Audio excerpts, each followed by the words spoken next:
Hello, beautiful listener. Thank you so much for tuning in to episode 50. I feel like we should have streamers or party, I don't know, poppers or something to celebrate. Thank you so much for tuning in. Your listenership means the world to me. As you can probably hear, I'm a little bit under the weather. Came back from holidays and got myself quite the chest infection. So we have made a decision to take a short break. So our first season of 50 episodes will be followed by a couple of weeks off just to give me some space to soothe my beautiful body and mind back to good health.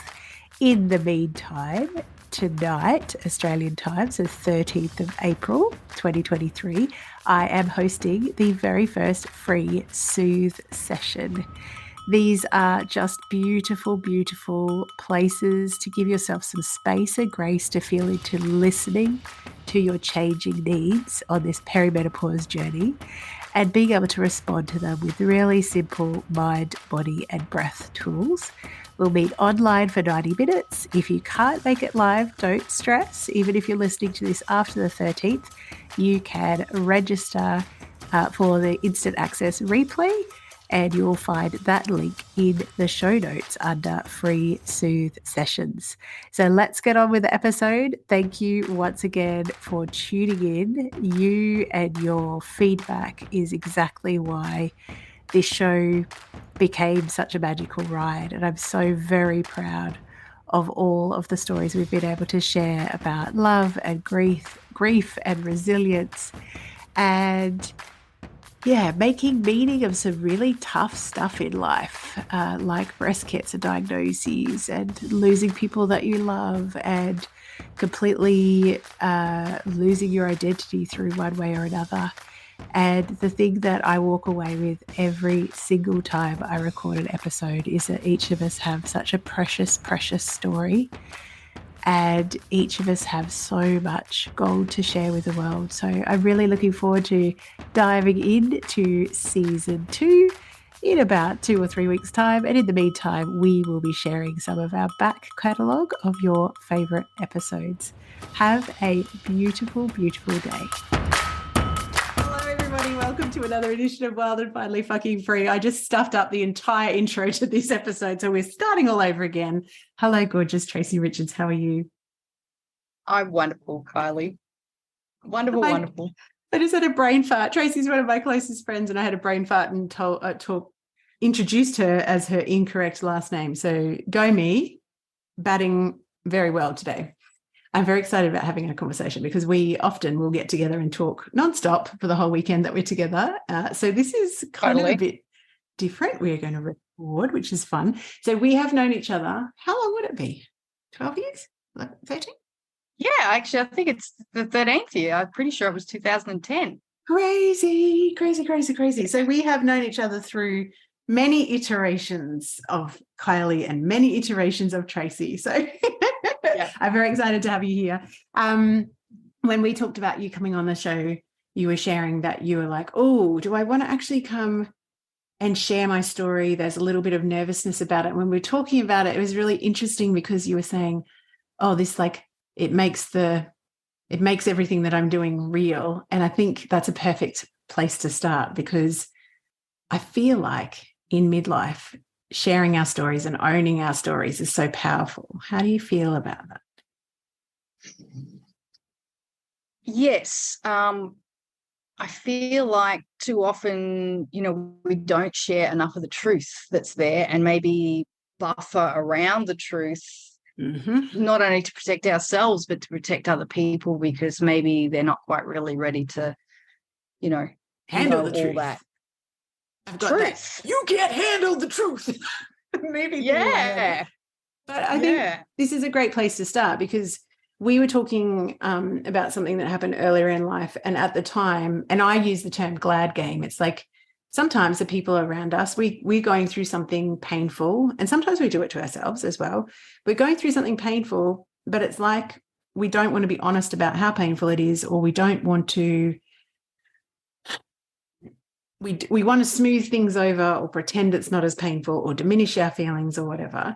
And we were just talking about the fact that in midlife, these things tend to bob to the surface. Any shit that you haven't dealt with that has traumatized you bobs to the surface. And it's interesting because you are 51 now, 52 now. 52.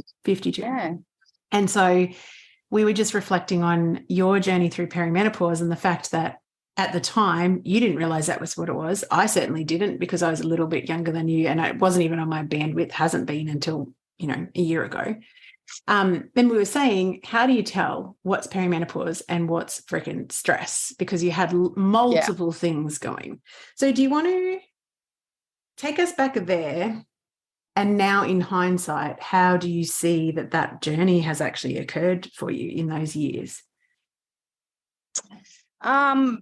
Yeah, well, what we were talking about before is, I had a hairdressing business. So obviously my clientele was mainly women and similar to my age or much older. So the ones who were around my age or a little bit older, they were probably a little bit older because I did go through perimenopause a bit earlier. Yes. We're talking about all these symptoms. And at the time I was struggling from, what was labelled chronic fatigue and potentially still was, on top of, going into perimenopause. So, the achy joints, the tiredness, dizzy, heart palpitations, anxiety. So I get these clients coming in and actually telling me, oh, I'm doing this. And I'm like, oh, got one of them.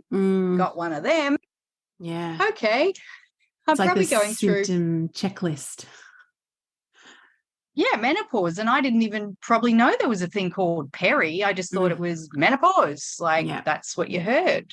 People went through menopause. Thank God that's I didn't know there was a, before, middle, and end. And then. Yeah, right. There's a bridge between the two. I thought one day you just woke up and you'd been through it. At the time, as a friend of yours, I remember having conversations let's talk about what you were juggling also, because I think this is also very common, is that people with uteruses, I should say. So people who are going through menopause don't necessarily know that what they're going through is perimenopause. And they've also got multiple stresses in their life. So even if they suspected that it's perimenopause, how do you pull that out? Because the symptoms of, chronic stress and perimenopause and lots of other health conditions, they overlap. So how would you even know? At the time, you were juggling two businesses, not one. You had a raging hairdressing business where I used to go get my hair done. That's how we connected. Well, no, we connected at an event, but then I would go to you for years. And then you also bought a coffee shop just across the road. Yeah. Sounded like a good idea at the time. Yeah, that'd be fun. Yeah. You just look back now and go, what the fuck was I thinking? But at the time, I didn't even know who I was. I would not have the bandwidth to even move that fast.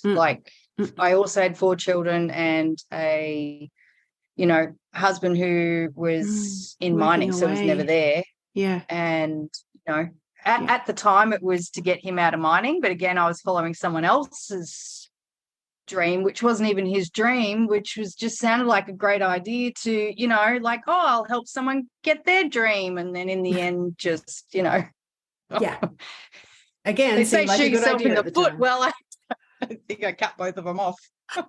I think you cut all your limbs off, because I look back on those times, this was just as I was moving away from the Sunshine Coast. I think I moved the following year. I remember going, and you'd be doing a hairdressing client and you had, other people working for you as hairdressers. Then you'd be across in the coffee shop. Then you'd be making ice cream in the middle of the night. Then you'd be making sandwiches at 3:00 in the morning. And I'm just like, what the fuck is going on? And then what started to happen is we would have these conversations. I'm so tired. I'm so achy. I can't keep this up. And I remember, you've never been afraid of telling it like it is, which is one of the main reasons I love. I love being around you, because it's like, no, this is the way that I see things. But I remember feeling like you had even not. It was almost like you were on a trigger of like being cranky and irritated and resentful because you were so depleted that any Yeah. little tiny thing that someone asks of you was like, you know, like, and that's difficult when you've got 4 kids, a husband away, and 2 businesses.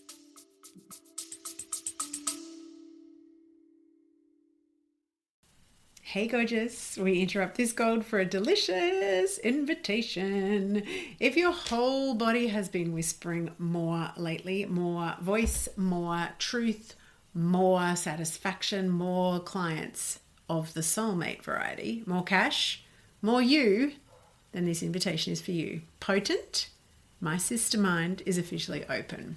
This is my high touch, holy fuck, I'm ready sister mind for rebels in good girl clothing who are done outsourcing their power and diluting their magic to fit into someone else's business formula. If you have been craving a space where your strategy, your voice, and your energy all get to be offered, honored, refined, and amplified, this is it.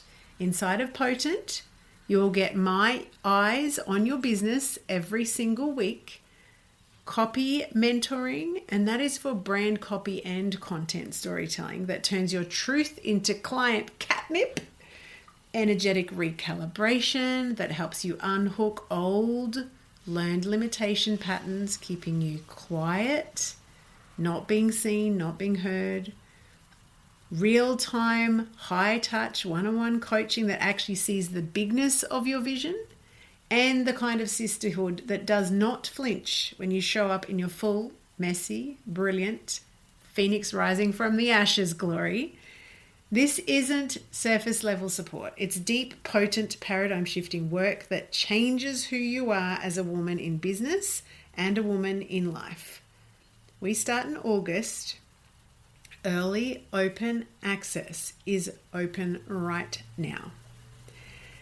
For the month of June 2025, inside of this early access open doors period, you will receive juicy bonuses, extended payment plans, and access immediately to my entire library of storytelling gold. You'll find all the juicy details at kyliePatchett.com/potent. And we fill spaces, and there's only 10 of them, and more than likely only 5 by the time you listen to this, because by that time I will have offered them to the existing cohort, the beautiful original OG circle. We do actually take applications on a first come, first served basis. So come and apply, and let's get back to the magic of the episode.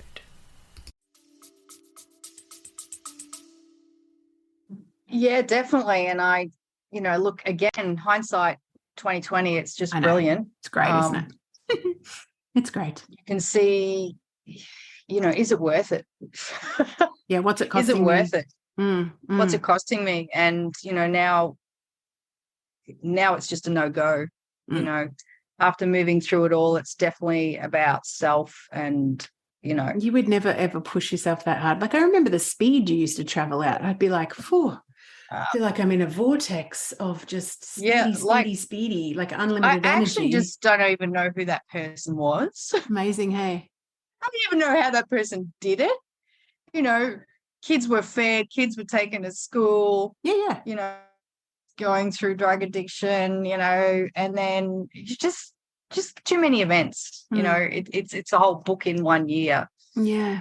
And it was in such a small time frame. I remember feeling like it was 12 months. Yeah. Like you were being and then we had the floods as well. I remember clearly. We had the floods. That shop was flooding.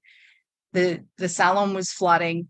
Thank God the house wasn't flooding. But even now I live in a house that floods, and I've realized there's a little underlying PTSD when it rains. Yeah, absolutely. Yes. Oh my God, I forgot my response. Yeah. So, for those of you listening that know the Sunshine Coast, Trace used to be at Cotton Tree. So, as soon as it gets a lot of rain, it floods through that whole plain, or whatever you'd call that. So, when you look back at that time, and you can't even recognize yourself, Actually, now that you Yeah. say that, I'm like, yeah, I remember what you were like, but I was like, holy moly, that was definitely not the grounded, calm, sort of like very in your power, but in a quiet, like, this is me Yeah. here. Whereas then it Yeah. was Just like, fight or flight, fight or flight. yes. And that's what I was Yeah. just about to ask. So before we started recording, you were saying that you felt like you'd been in fight or flight for many, many years. And obviously that takes its toll. How did you, what made you disconnect from the pattern of being over committed? Because you were exhausted, you were depleted, but you'd been running on adrenaline for how many years do you reckon?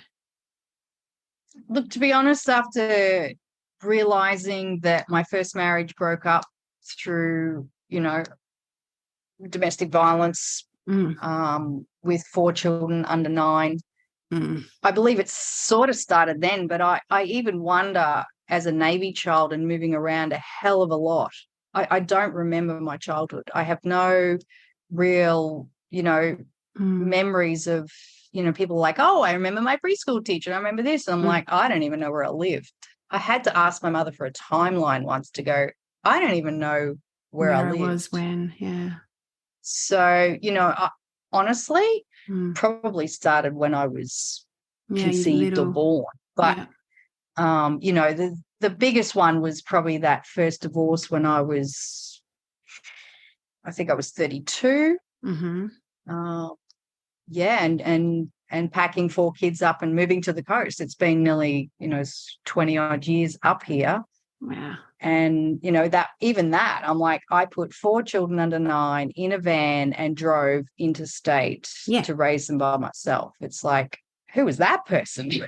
Oh, no, I know that person. That's Tracey, who's got balls the size of what's when she needs to get something done because of something she values and highly, like your kids. Totally. And that felt way easier.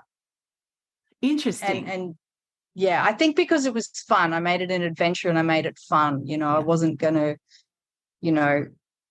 and even that, we probably did brush trauma under the carpet because that's what I was technically brought up to do, around that incident. It was Christmas and Mum's like, well, if we just put on a happy face and get through Christmas, we got presents to do and Santa Claus. And I'm just thinking, hello, I did get punched in the face, Mum. I have a black eye. I have a fractured cheek and a blood, fat lip, but we'll just do Christmas.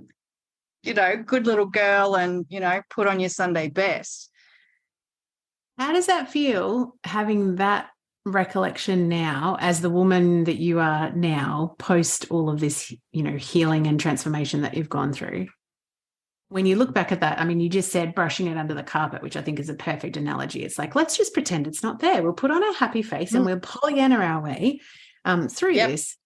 Do you look back and go, how did I get through that? I literally, because there's no support in that statement. There's no, oh my God, you've gone through something that's absolutely horrible. Your boundaries have been crossed. You need to feel safe. You need to feel, supported, protected, all of the things that no doubt you needed at that time. How does that feel looking back at that?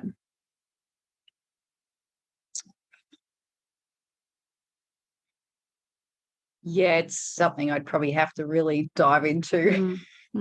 It's just interesting because I don't see you brushing things under the carpet these days. So I'm just... I never really do. One blessing was my hairdressing salon and my clients. I am raw and real and honest. I don't sugarcoat shit. No. My clients knew I said fuck, a bit like you, like I am who I am. And, I'm so grateful for all of them because all of them gave me space to be me and probably then make my story real to help their stories. Because when you sit in a hairdressing salon, you, for some reason, tell the deepest, darkest stuff within minutes. We're not even talking about your hair yet. So talk about therapy. What is that about? I think because it's therapy and the crown chakra and my hands, they're hot now. They're heating up and, so I'm working my magic. And most of them would say, I don't even know what you did to my hair, but I feel good. Good, yeah. I'm like, Yeah. oh, okay. So, it was my own little bubble of healing. It's like, Yeah. oh, come in, we do That's some magic it's and like the do some golden hair. And thread. yeah. So I think through that, I was able to dissect a lot of my life. And I think they were my support, which is interesting that, it wasn't through family. It was through my clients who, you become really close to. But interestingly enough, there's only a select few, and you're one of them, and Jeannie, who was on the other week, is another one that you actually really keep as friends, because there's too many to make friends. Yeah. But, I had to be real and honest. I had shit going on, like I couldn't have hidden it from them. It was right in my face and in their face. They watched me. I think I had one client say, "Are you okay?" I'm like, yeah, why? And she's like, "You've lost so much weight." And I remember looking in the mirror going, "Oh, yeah." But not really wanting to investigate either, because, there was also the big C word, and I was so sick. I just didn't really want to know. Yeah.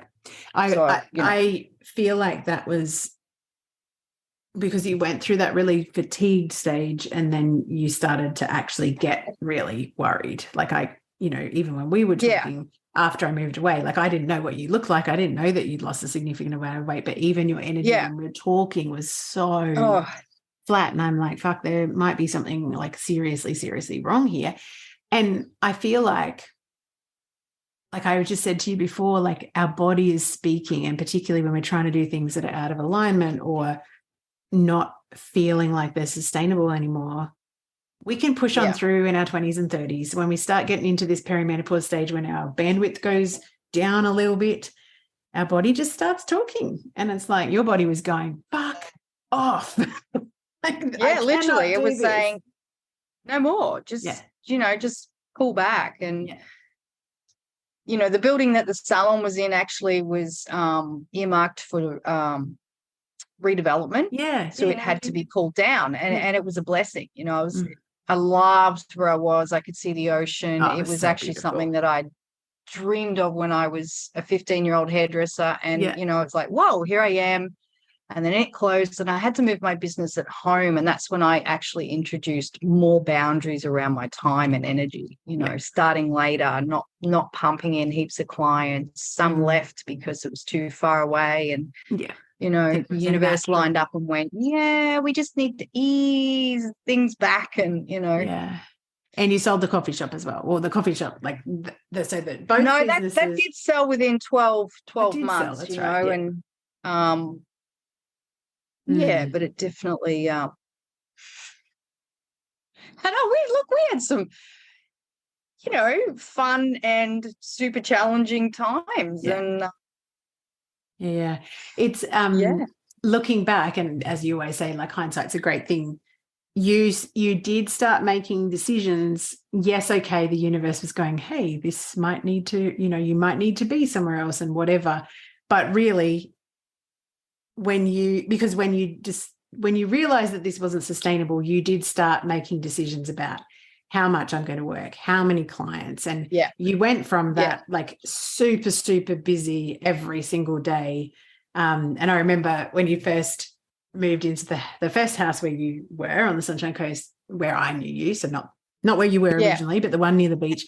It was like, I'm going to go and I'm going to walk on the beach, and then I'm going to have a coffee, and then I'm going to take my sweet time getting to my business, because this business is not the way that I identify myself, and I need some freaking time out. So there was this big shift in like what I'm available for. How long did it take you to get to the stage where you decided that you were going to have a sabbatical? Because you actually made an extremely juicy, self-loving decision to just not do for a time. How did that come about? Well, I think through all that, I just obviously just kept, running on, probably 50%. Still had to put food on the table for 4 kids, but they all got older. I trained them to be very good humans and cook and clean and move out. Yes, you had. You did very well, Mama. 2020, hit everyone with a bang. And my third husband decided, I just don't want to be married anymore. Yeah. And I was like, what the fuck? Excuse me? That wasn't part of the plan? Kind of had an inkling. I think that something was coming because the year before I was pulling my energy back, and I have a feeling if I, maybe look at whether or not, I'm pretty sure I'd stopped bleeding. So I was definitely in that I have no space for you anyway. I don't know what you're doing with your energy, but I can't sleep in the same room, and I just need to sleep in here. That real separation energy, like real separation energy. And then he sort of said that he went over the border to New South Wales, and they shut the border. Thank you. And he got stuck. But in that process, my dad moved in, and I had a friend from France who got stuck here, and an English. Oh no, Sean was here actually. My third son, who we've had the most delightful, challenging, journey, exciting life with. Yes. So I then became a carer for my dad, and thought it was, pretty cruisy, but he has early onset dementia. He fractured his back, and that was just kind of, by the time we got a space for him after a year, I was just absolutely, you were I didn't know I was so, probably, I don't even know what it's burnout. I literally felt like I had a nervous breakdown after life. And I was lucky enough, I'd saved some money, and I thought, I'm taking a year off. I'm going to live on the smell of an oily rag, which I can, being a single mum of 4 kids. Yes, you can. You're good at that too. I can live on pretty much fresh air. So actually originally it was 6 months. I'll take 6 months off. I'll be good. I got to 6 months and went, I need more naps. I need more naps. And I got to 12 months. I think I'm over 12 months, and I'm just starting to feel the energy come back. And interestingly enough, it's that let's not do it the same. Because I'm ready to go, and there's a part of you that is on default, like, let's go. I should be here. I should be there. Like, I should be this person. I should. I should be able to go at the pace of my 20s and 30s. And I'm like, no, you shouldn't. No, you shouldn't. No. So even that, who am I? Like I'm really at that point where I, the dark night of the soul, that's the Chiron return at 50. And I went through that through, the 20s, we'll call them. The early COVID clusterfuckery years. Yes. Yeah. And for me, I welcomed it in.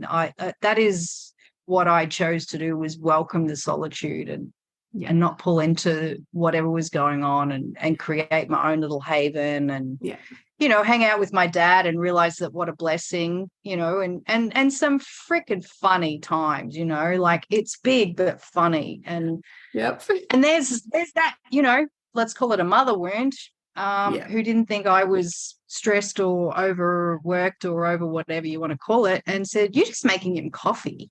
Like, it can't be that hard. There seems to be a continuing theme of being diminished here, Tracey. We have talked about this just a little. Yeah. It's something that we've probably bonded over over the years. I think so.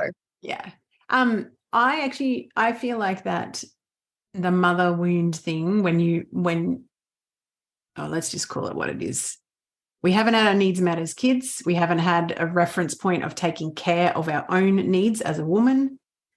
And I'm interested in hearing what your thoughts are about your mum's menopause as well. But and so the fact that you actually chose to give yourself a sabbatical, like deep honoring the fact that you were wise enough to do it, and also smart enough to squirrel away some money to be able to do it. Brilliant.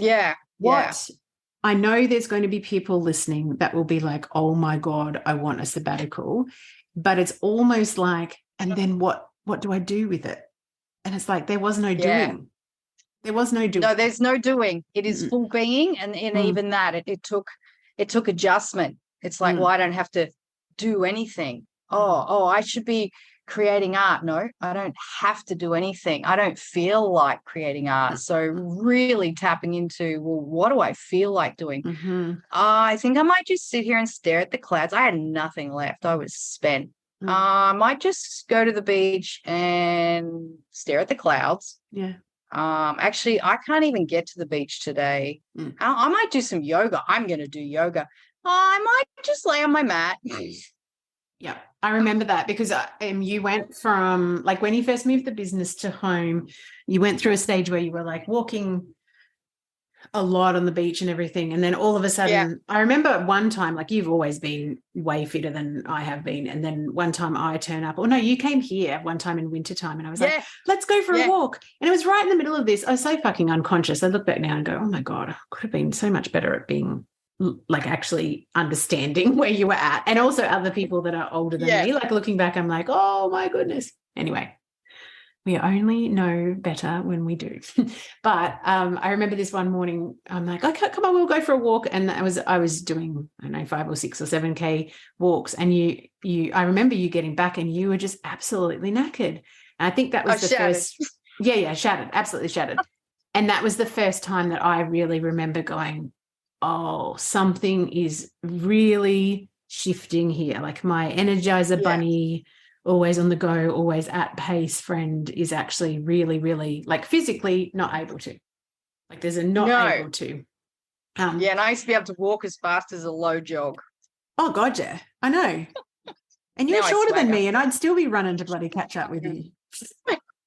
I'd be like, wait for me, Trace, wait for me.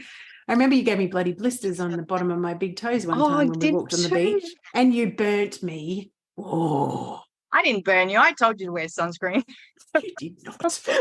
Anyway, so when you were in sabbatical, tell me a bit more about what you meant by dark night of the soul there, because I think this is also very normal. It's very normal to be depleted, and it's very normal to be asking those big questions and being completely discombobulated about what the fuck, who am I? Is this really life? What do I want to do? Blah, blah, like all of that sort of stuff. What was that like for you at the time?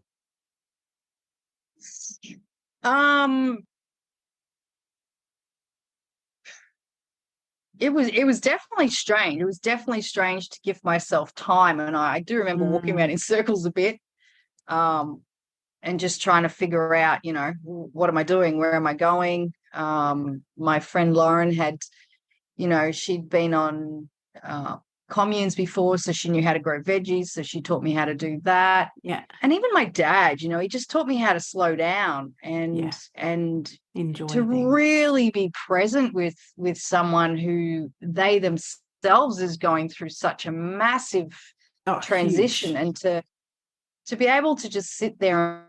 I don't actually have to do anything. And this was before the sabbatical, but obviously we were all on a sabbatical, but afterwards, that voice in your head that says, well, you really did have time off, you should do something now, you should be making money, and you should be doing this. And it's like, well, okay, so what do I do? Recently I went back to work and decided to be a goddamn barista. Don't know what that was about. Thought I'd been there before. I thought, this would be fun. No. And again, it just knocked me on my ass. It's just too much. Just too much. And, we have a Chiron return it normally hits around 50. Everyone has it. There's no getting out of jail free. Yes. It's the Let's wounded go there healer. Because, from an so actually we should be introducing the fact that you used to be a hairdresser, then you were a coffee shop owner, and now you are coming into your own in terms of claiming the healing that you've been doing for many, many, many years through everything that you used to do, holding space for people, crown chakra, magicking, all of that stuff, and also really stepping into your identity as an artist, because you are one of the most freaking gifted people that I know. And it's been really lovely to see you more and more. Like, you've actually started saying I am an artist, whereas when I first met you, it was like, I just do some art. I do some art. Yeah. So one of the hats that you, I'm not even going to say hats, a deep A couple of love of feathers. yours, yeah, a couple of feathers, is a big eagle's feather, is astrology and also human design more recently. Yeah. So when we think about the Chiron return, so it happens, it's like 49 to 52 or something ish. It can pull in from 49 Mm-hmm. to 52, and depends on whether it goes retrograde, which is supposedly backwards, but it's not going backwards, and how long it hovers. It depends on what house it is in your chart. And if you look at a house, it's like a room. Mm-hmm. And so some rooms are like a lounge room, and some rooms are like a deep cupboard. And, you know, like we've all got the same 12 houses, but all the signs move. Yes. And, you know, mine happened to be in the fourth house of, it's a fourth? Yes, fourth house of home and self and, you know, things falling apart. Ha! Literally. Which is exactly what can't make this shit up, happened. as my friend Tiani says. Can't make this shit up. Cannot make this shit up. Yes. No. And, yeah, I think I do remember vaguely when I was maybe 45-ish and I had friends who were 50 and going through theirs, and I heard a few of them sort of say, you know, good luck getting through this. And I'm thinking, I don't even know what they're talking about.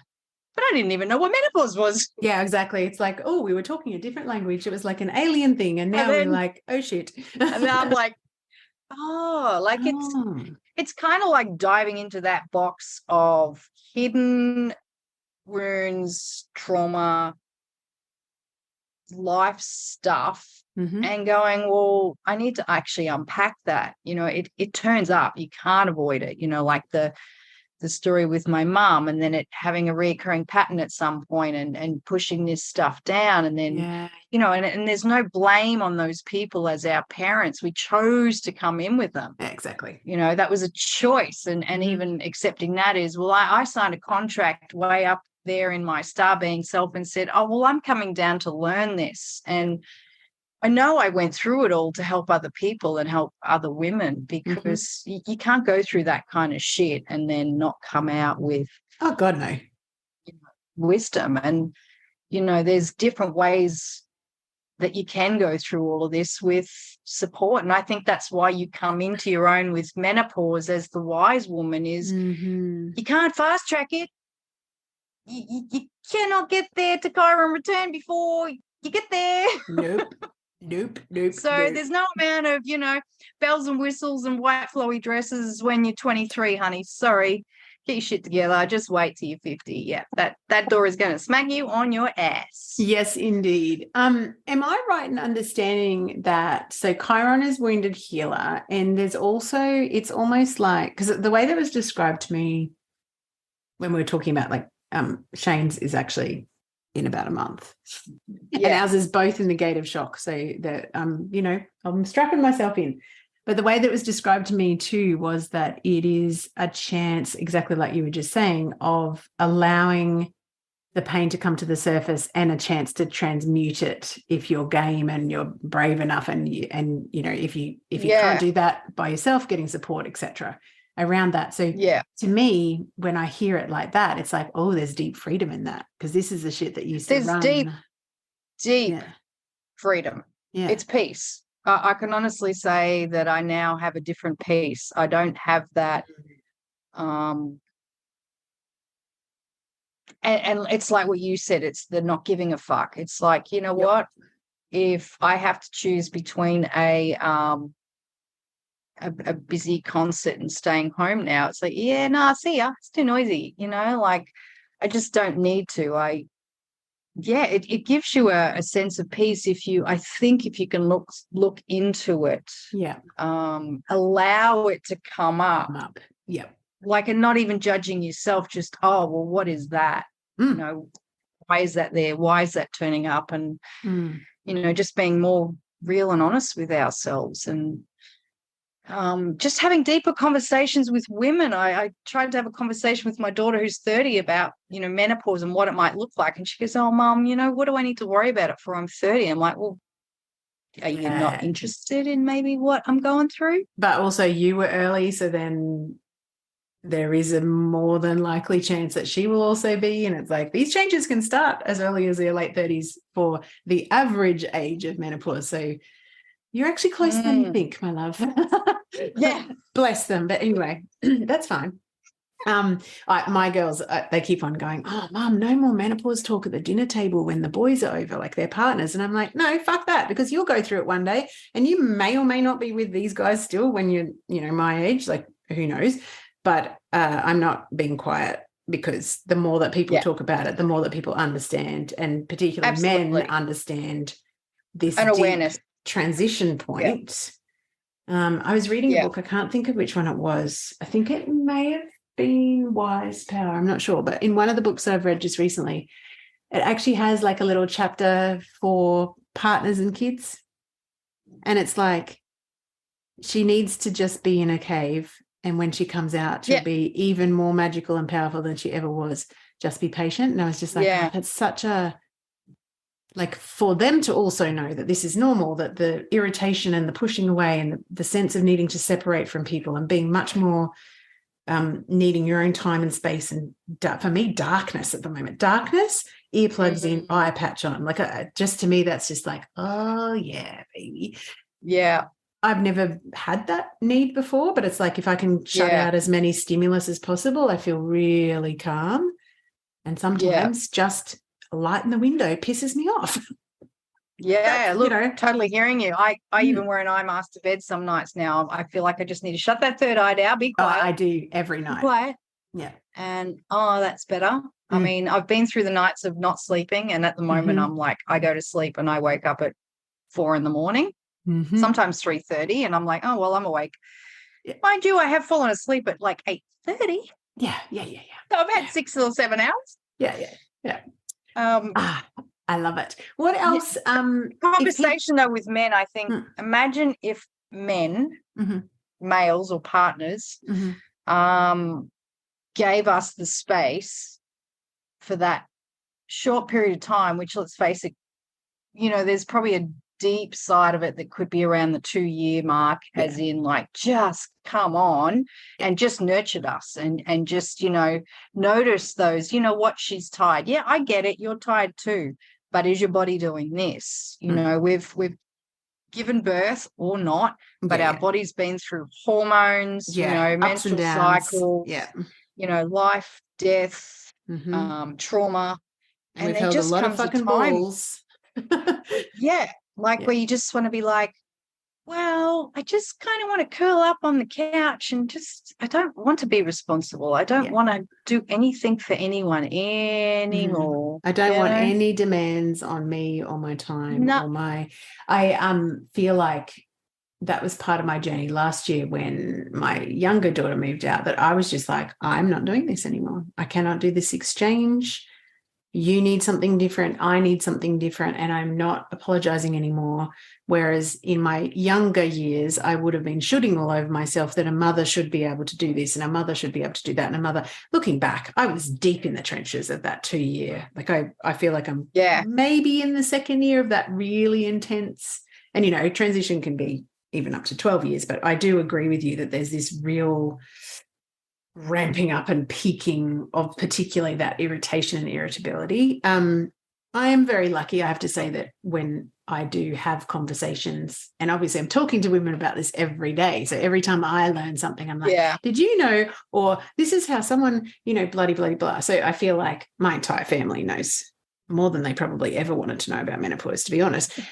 But the benefit of that is that I am very much feeling supported with the, how can I help? Like that, just that open-ended question of like, how can I help or what do you need? And Shane's always been good at asking those questions anyway, but geez, it's nice to just actually, it's actually nice to feel myself soften enough to accept that. Yeah. Because I think he's always asked that question, but I've always been like, no, I'm fine. I'm on top of it. And now I'm like, I'm totally fucking not on top of it. So I'm going to say, would you mind handling dinners for the next week? Or would you mind, like I've got a little errand to run today and I'm running out of time. And I'm just like, do you mind just popping up to, I would never have asked that before. So it's it's like delegation, isn't it? It's like coming into your you know, queendom or wise woman or whatever. It's like, you know, Finding want to get that the for me? queen. I like that. Actually, you know And what? you know I think what you were saying before with the kids, you know, I got 3 boys and a girl, and you know, I started educating them around hormones and women, you know, when they were teenagers. And then, you know, I remember when, you know, Tom had a girlfriend and he said, do you think you could get a girlfriend drawer? And I went, what would that be, Tom? And he goes, like with some extra things in it, you know, like maybe a tampon or things that you girls need. Because, you know, if my girlfriend comes over and she's forgotten, she's too embarrassed to ask you. And I went, well, isn't that cute? Here he's a male that I've raised, and he could have been 17, you know, and then said maybe some condoms. And I'm like, what a great idea. And so then we had a girlfriend drawer, but then it actually allowed me to have a conversation with these young girls and say, so there's a little drawer here when you stay over, you know, and I popped a few things in it if you run out, you know, that way you help don't yourself. Help yourself. Yeah. And I'm like, what? He's the sweetest kid. Yeah, that's so and beautiful. The same, having the conversation around menopause. And he's like, oh, no, there's more. And I'm like, yeah. So, you know, that girlfriend drawer, you won't need it anymore. Do you know, I was in the same book, I think, that said, you know, she'll come back to you even more magical than what she was. In the same book, they were talking about like average length of menopause. It was like 5, 7, 10, even up to 12 years. And I'm reading it to Shane, and I'm like keeping my gaze at him over the top of the book, and his eyes are just getting wider and wider and wider, because I think internally he's going, I can't fucking keep this up for 12 years. I could probably do it for 1 or 2, but 12 years of this shit when she's biting my head off all the time. But I think the crankiness goes away a bit sooner. I do feel like at the moment, my sense is that the more I listen and respond to my needs in the moment, the more I can ride the waves with no sort of self-judgment or less self-judgment. And so then there's just an acceptance and a surrender. It's like, yeah, I'm on this ride. And sometimes I'm up here and my energy's high and I'm positive and I feel no self-doubt. And other days I am deep in the confidence cliff, falling off the edge, having not slept, and I feel like crying for the next 6 years. And that's just what it is. And that's okay. Yeah. So and I think you spoke beautifully about that before, is there's no rushing it. It will take as long as it takes. And it does. And even those things that we're not used to, like you said, the crying, like I don't remember being really allowed to cry as a child or to express your emotions. So here's this stuff coming up. And I mean, you actually can't push it down. It's like, whoa, I'm crying. Why am I crying? Whoa. Yes. Here it comes. And just going, oh, that maybe could feel good if I have a bit of a sob. And and that's that Chiron wound, you know, or, you know, using the magic and the healing of, well, what is that? You know, do some journaling around it and just diving into who we've been to who we're going to be and who we're becoming. Who we're becoming. And I think for me, really, you know, when I've got no children, no so-called business just yet, it's like, well, wow, that's really vulnerable in a sense. It's like, well, when you said, you know, do you want to introduce yourself? I went, just Tracey. Well, I'm interested in that though, because I feel like, okay, so there's 2 things. The reason why I never ever do a bio on this, and this is a very conscious decision, is I actually really hate bios, because you're trying to capture the beauty and power and magic that is a human being in 3 sentences. Like, that's fucking ridiculous to start with. But also it lends itself to I'm a this or I'm a that, and it's the label, and therefore it's the boxing, and then we have preconceived notions and stereotypes, and well, but I can't call myself an artist because I'm not that type of artist, or I can't call myself a coach because I don't feel like I measure up to that standard of being a coach, or whatever, like whatever the shitty story is. When you were in sabbatical, you said before something about when you were in sabbatical, you had this sort of like, I should be, because you've always known that your business will involve this creativity and healing, like both mixed in together, however that looks and feels like in the full evolution. But there's this level of you saying, I should be making art, I should be doing this, I should be doing that. When you stopped shooting on yourself, what have you noticed about your creativity when you've just allowed it to just come whenever it comes, but not when it's meant, like, not on a schedule? I actually didn't have any fuel in the tank for creativity, strangely enough. There was There's no juice. kind of nothing to create. I was recreating myself, but I feel like it's that I think I read somewhere where it's the new spring. So that winter where everything's dying, like I would get a canvas out and just look at it. And normally I'll just slap anything on. And then, I do abstract as well. And it's just like, well, I could create an abstract. I'm like, yeah, nah. Even my studio, it's a complete and utter shit fight, which it is at most of the time. I know where everything is. But I would come in and go, I don't even want to be in here. I don't need to be in here. I want to be outside. I want to be in nature. I definitely dove into astrology and human design because I love studying. I'm, 5-1 heretic. So got the one diving in. Heretic, and the one is the investigator. So I love studying and diving into things. And, I suppose for me that was where I went was what can I do that you don't need to necessarily, it's still creative, but not in that, juicy, expressive way. It was really more internal. It was like, well, what can I rediscover about myself more? So with the human design study, was that you also trying to kind of make sense of yourself? Or, and the reason I ask that is because I feel like any type of system that helps to understand your design or how you're made, like astrology, like Enneagram, like any of those things, it's literally just a tool for us to have a deeper understanding of ourselves. And totally. Is that what you were seeking, do you think, or it just like piqued your interest and you followed the interest? I sort of came across it about 5 years. So they call it an experiment. So, there's a deconditioning process and, I don't want to label anything, but it really is in that 5th year where you really start to actually follow more of your design and know that it's the body, not the mind, and feeling into it, following, they call it a strategy or authority. But I think I dove into it because I've been doing astrology since I was probably like 20. I reckon you came out of the womb doing it, Trace. But I've never called myself an astrologer, and probably, I don't know. I maybe feel I don't know enough about it. And then human design came in and they both meld together with all the other things that I do. And, I love numbers and systems, and it's the I Ching and tarot. And so I do so many things. It was like, well, I may as well just add that in. I'll just, round it out. Just, it kind of, it's a system. And even in my human design, I'm strategic and systemed, the more I learn, the more I go, it just is. Everyone has this blueprint.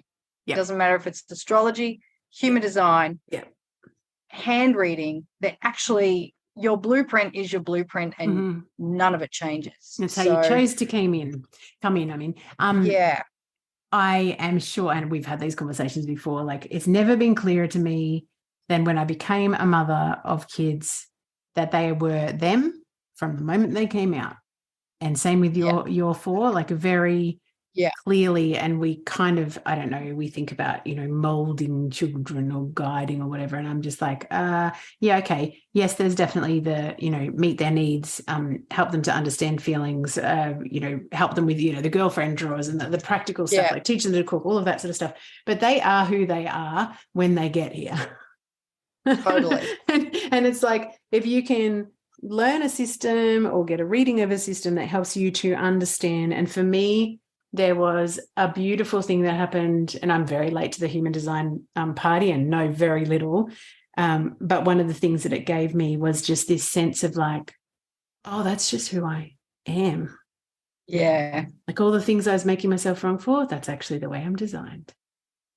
Totally. The fact that I can't do X, Y, Z like that person that I admire, like why won't it work for me? It doesn't make me stupid or dumb or less than or whatever. It's just that that's not how I'm designed. Like there's such a deep relief in that. Yeah, it did. It kind of, like, I'm a 5-1 heretic. Even just discovering that a heretic is someone who who bucks the system basically, and will Status quo challenger. pretty much, yeah, challenger, and I can say shit and people won't like it. It's not my shit. I'm literally here as a transpersonal to come into people's lives. Hence, hairdressing worked brilliantly. They come in, they come out. I might have one thing to say and I don't know what it is until that person sits down. It could change their life, but it has to be said. And it's when I don't speak that it not only affects me, but the other person. Yeah, it goes sideways. You may or may not like it, but now understanding that, I can almost deliver it a bit softer, because sometimes I'd be in a hurry to get it out, or, could come across a bit harsh. And if it does, well, it needs the shock value. I don't have the gator shock. But you can have even one of mine.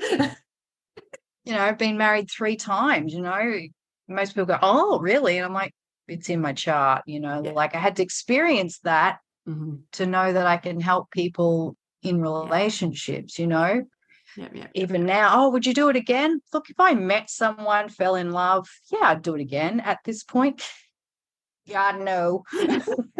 Ain't nobody got time or energy for that, kids.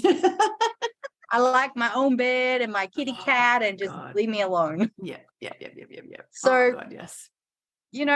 I may be just done. I really honestly don't see it in my path, and I really don't care.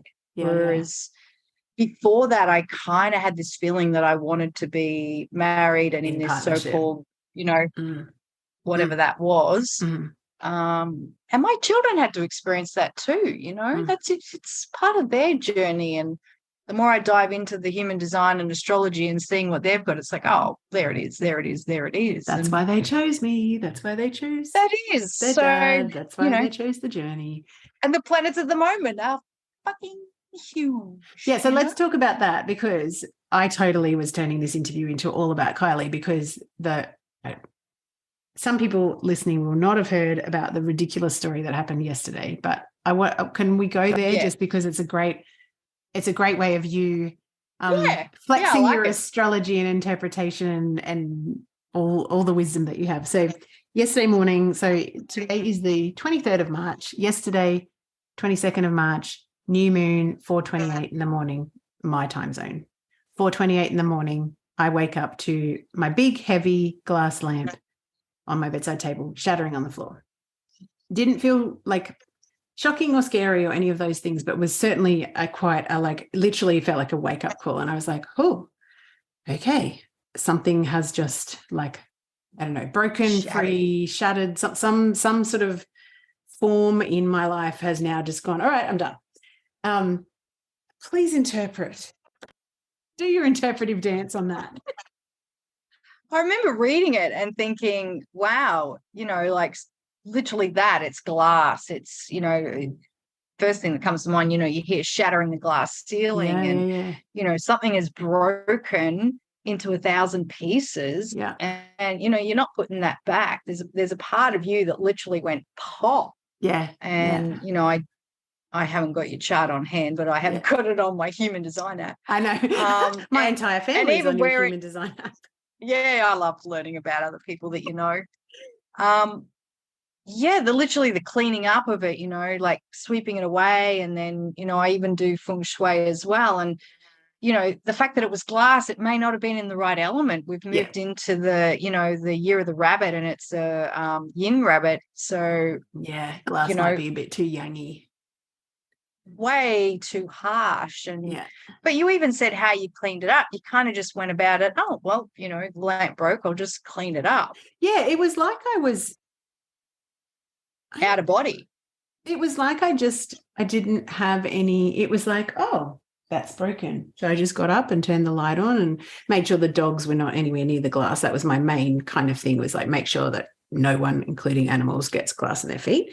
And then I just went and got the dustpan and I brushed it away, and then I laid back down and closed my eyes, and I thought, I'm not going to go back to sleep, so I'm just going to get up and start recording my solo episode. But it was very matter-of-factly, and it was just like, I obviously didn't need that anymore. Okay.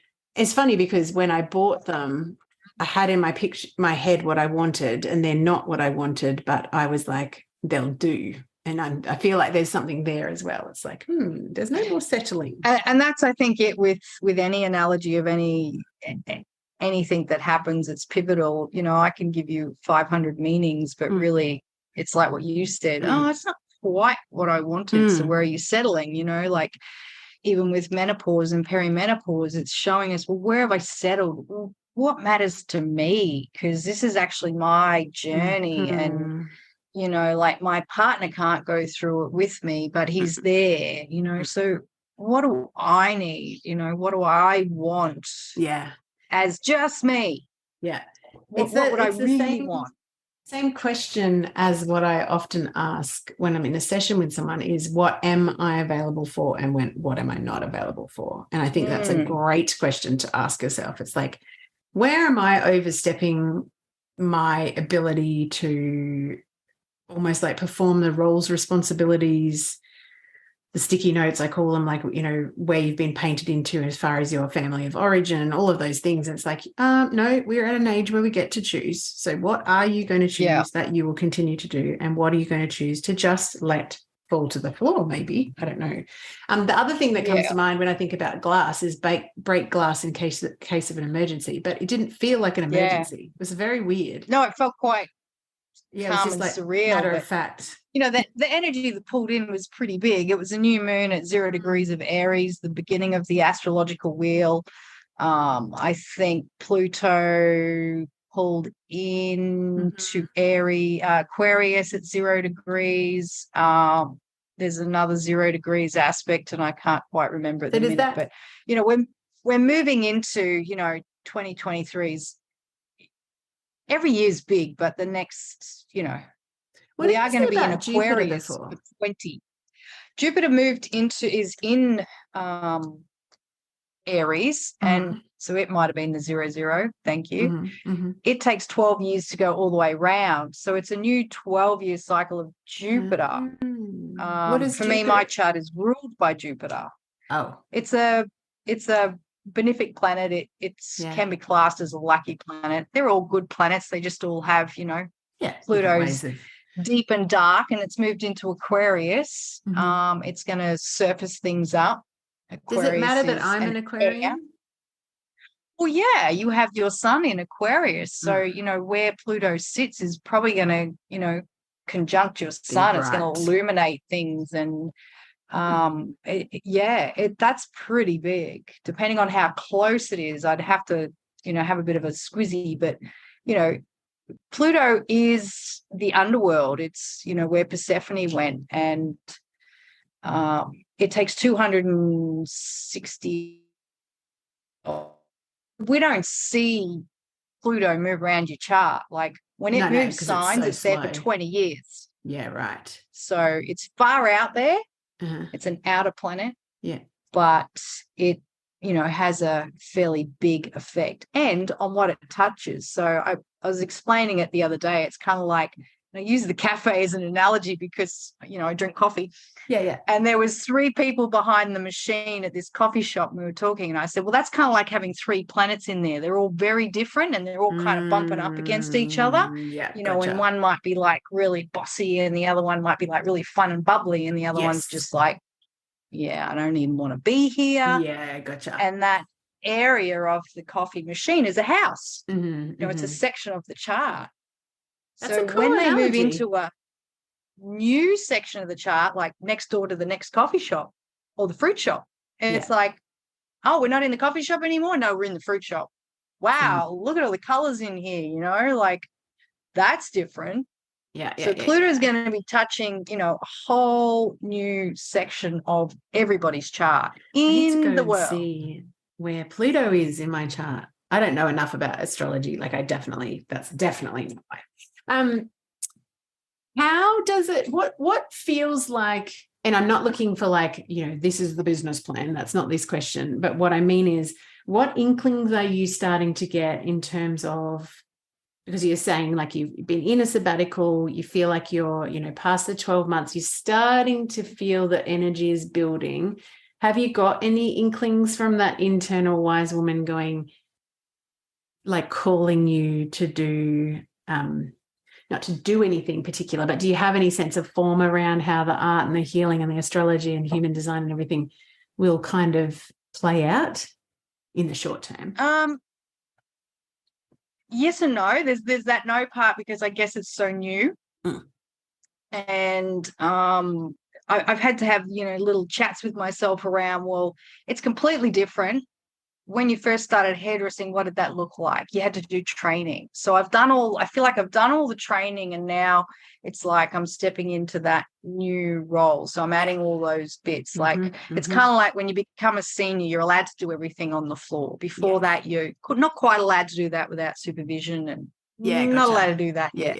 Yeah. So, pulling it together, as that, and then taking parts of my chart through human design and understanding, you can't get away from it. It is who I am, like even style, and creativity. I have, my son's in 59.5. It is creates, isn't it? Like copious amounts of creativity. Like the more you create, the more you create. Prolific creativity. Yes. So I do spirit animal drawings.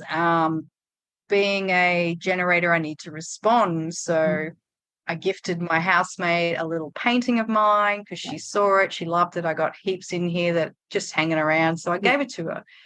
And then my other housemate said, well, am I going to get one of them? And I went, well, I don't have one of them. And he says, oh. I said, well, I do animals. You've seen that animal over there, the snow leopard. He goes, yeah, I look at that. I really love it. But I'd like a bear. So it's something to respond to. I'm like, oh, really? Did you ask me to paint a bear? I don't want to. I'm like, okay, I can respond. So, I've made a list. And so gently responding. Okay, it's something to respond to. And then another friend has just recommended, hey, I'm not doing this anymore. Could you look after this client? She needs more so a liquid crystal practitioner. It's like, oh, the universe is saying that. And hey, can I get a human design reading? I don't know how I'm going to wrap it up. Like, does it need to be wrapped up? I think the conversation I had this morning is playing in my mind at the moment as you're talking, because one of the things that Sarah Smeaton, who's a coach that works with midlife people, is our only job is to follow our curiosity, and that's it. Like we are looking for that answer or that way to do things or that us that we are becoming or whatever. And really, I think partly because we have spent the time in a depleted state and having less resources, and so we're having to be discerning, but also as part of this, going down the difficult emotions, looking at the trauma and whatever, there is a sense of space and freedom where it's just like, I just get to be gentle and just follow where my heart and my soul are leading me. And no one ever knows where life is taking them anyway, for God's sake. Like if we ever thought we were in control, surely perimenopause has disproven that. Like, I used to think I had control. I was like, no, you don't. So yeah, I'm excited to see where it leads. I'm excited to see what pops out of the Tracey creativity. The vault. Yeah, the vaults, the creativity. And I think I'm excited too. For finally, it's taken a while. I had to drop all that, everything, what it was and what it might have been. And I've definitely got some ideas, and they're brewing, and they're just all sort of floating around, and I can feel them getting ready. And the other thing is to not just throw spaghetti on the wall and let it fall. I really understanding myself more. I am a strategist and like things to be a little bit strategic, so that's having a little bit of a plan and a form around it. Honoring I don't want to go into it in fight or flight either, and feel like I'm treading water. So like we were talking about before we started recording, it's like, bought that t-shirt, that's fucking, I don't want to be putting that on so again. I'll probably make a t-shirt, if there's nothing I don't turn my hand to. Clothing is definitely on the cards as well.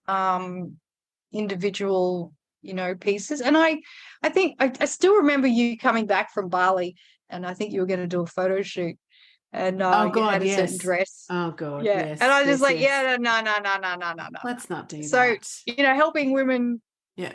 to style themselves, Yeah. and it is something that comes easy to me, but that's part of creativity. Yes.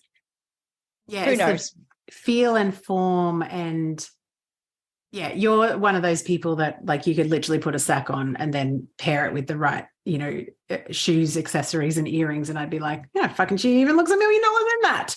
Whereas I have no freaking idea. Like, it's totally not in my chart, and I've become okay with that. I remember Yeah. early on in my life, I'd be like, I just want to be stylish. I'm like, it's just not what I'm designed for. Like, I'm designed for lots of other things that come naturally to me. But one of them is not looking good in a potato sack like you could. But yeah, so I think that is the surrender of understanding yourself too in this midlife. It's like I think I feel like I've stopped wanting to be like other people much more. I mean, still, I think that's natural just to have a bit of that of like, oh, that looks cool or whatever, and have that be sort of something that shows something that interests you. But the feeling that I used to have was like seeing other people and going, if I could just do that right, then I'd be okay in myself. And it's like, no, because that's the way that they're designed and what they're meant to be doing in the world. So yeah, I think that's a beautiful place. Beautiful place to be. How can people find you to follow along your creativity/healing journey online? Best place is at Wild Crow. Wild Crow on Instagram. On Instagram, yeah. It's pretty quiet at the moment, but when I start, I'll start. That's fine. There will be another avenue down the track, which I have, but all in good time. I have a habit of .comming everything. Ah, well, I think .com collection. Everyone that's in business has a .com collection. I was just looking at a whole heap of my domains coming, like, expiring. I'm like, what was I doing with that one? I don't even know. I know. Like some weird, it's like, I don't know where I was going with that, but obviously I got excited. Yeah. Anyway. Thank you, my friend. It has been absolutely beautiful to have a conversation with you. Yeah. It's so funny to be recording because I feel like this is how we talk anyway, but we've got a microphone on. Talk. It's how we roll. Bit weird. Is there a microphone on? No, there isn't. No, totally not. Gentle. There is one thing that my friend Lauren, who's from France, used to say in the crazy time of the pandemic. Yes. And she just had this saying of gentle. Yeah. She was just this soft flower that would wander around and, gentle. And if I find myself trying or thinking or shooting, I just say to myself, gentle. Because it just helps me to go, actually, I'm a female, I'm feminine, I can be soft, I can be gentle, I can still be me, but I can just add that little, it's okay. It's just okay to go slow. Yep, absolutely. I have taken to early on, I used to always sign things off with go gently because of where I was working was a very high stress environment. So I used to remind my team all the time with that language. And I have stopped doing it, but I've found myself starting to sign off like that because I'm now obviously talking a lot more with women in midlife, feeling all sorts of competing things. And I just love that. I love the language of gentle. It's like, and I also think for those of us that have lived a lot of time in fight or flight, where it is very different to gentle. Very. It's such a beautiful place to land when you actually can rest in gentle rather than feeling like compelled to be acting and moving and protecting and whatever all the time. Like what a gift. And just holding ourselves, knowing that under it all, when we've done it all, and most humans have done a lot on their own, that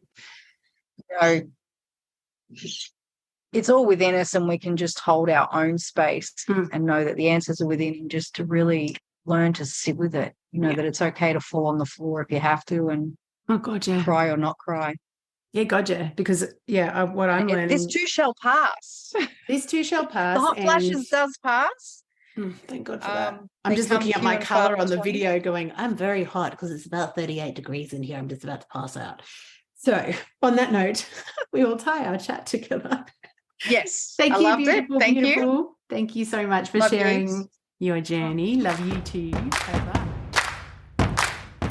Hello, beautiful. Thank you so much for tuning into this episode, and I trust you received some golden nuggets or key takeaways that will help you to create the space and grace to more gently traverse this perimenopausal transition. I know that sometimes these midlife years feel rather messy, but they do have a magical purpose. We are literally smack bang in the middle of a powerful, potent, sometimes painful portal, the rite of passage of perimenopause. And the way I see that is that it's a bridge between our younger, energetic, dating and mating, climbing the ladder, easily able to juggle all the balls self, and our older, wiser, take no bullshit, deeply anchored in our own internal guidance, free of obligation, duty, roles and responsibilities that no longer fit us, and way more powerful wise woman within. And what's the wise woman doing right now? She's calling you to gently, patiently cradle yourself whilst you burn down what no longer serves, whilst you honour your needs, while you connect and repattern old limiting things, and you surrender to this deep midlife metamorphosis. I have created something really special for us to get together online every month, completely free. They're called the Soothe Sessions, and it's a chance to join me to create the space and the grace to calm your mind, soothe your nervous system, and learn to feel really safe in your body so that you can let the wise woman have her way with you. We'll join online every month for 90 minutes, and the sessions will include a little bit of a fundamental background info about this powerful portal of perimenopause. I'll share with you a simple and effective tool from my toolbox to offer you some self-soothing when this tricky transition starts to get you down.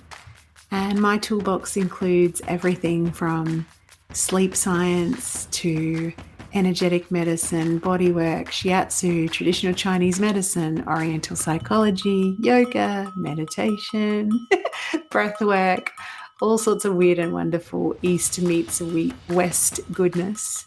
I'll also offer you a high quality question for your self-awareness and growth. And then perhaps most delicious of all, a super relaxing 20-minute restorative yoga or yoga nidra to allow you the space and grace to integrate what you've learnt.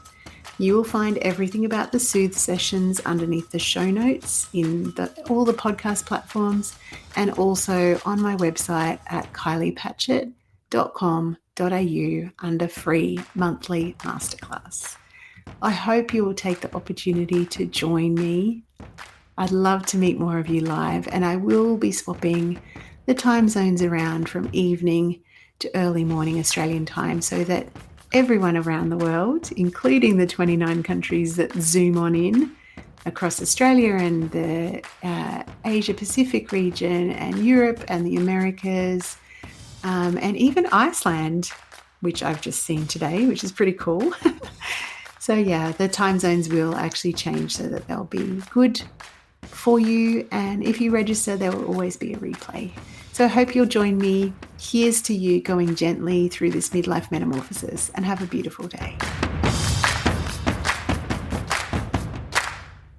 Thanks so much for listening into today's episode. If you love the show, as I hope you do, please take the time to subscribe on your favourite pod listening platform and rate and review. And for bonus points, if you have a friend or someone who popped to mind as you were listening to this episode, why not hit the share link wherever you're listening and send them a little love bomb. like, listen to this. Did you know this is normal? I really, really, really would love to get these beautiful stories into the hearts and ears and minds of so many more midlife mavens. And your help spreading the love is truly, truly appreciated. Thank you so much. I'm Kylie Patchett, your host, and have a spectacular day.